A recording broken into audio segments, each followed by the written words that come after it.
رام گری مہاراج نامی ایک مذہبی رہنما نے اپنی تقریر کے دوران پیغمبر اسلام حضرت محمد صلی اللہ علیہ وسلم کی شان میں گستاخانہ بیان دیا ہے، جس کی وجہ سے دنیا بھر کے مسلمانوں کے مذہبی جذبات مجروح ہوئے ہیں۔ رام گری مہاراج کے خلاف مقدمہ بھی درج کر لیا گیا ہے۔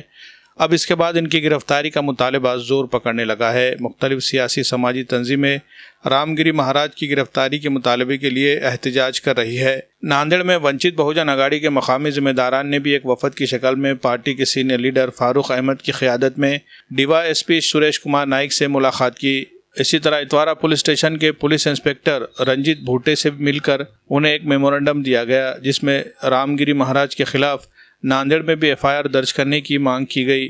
فاروق احمد نے اس دوران اپنے تاثرات کا اظہار کرتے ہوئے کہا کہ نبی صلی اللہ علیہ وسلم کی شان میں گستاخی کرنے والوں کے خلاف ایٹروسٹی جیسا سخت قانون بنا ہوتا تو کسی بھی فرقہ پرست کے لیے نبی کی شان میں گستاخی کرنے کی جرأت نہ ہوتی۔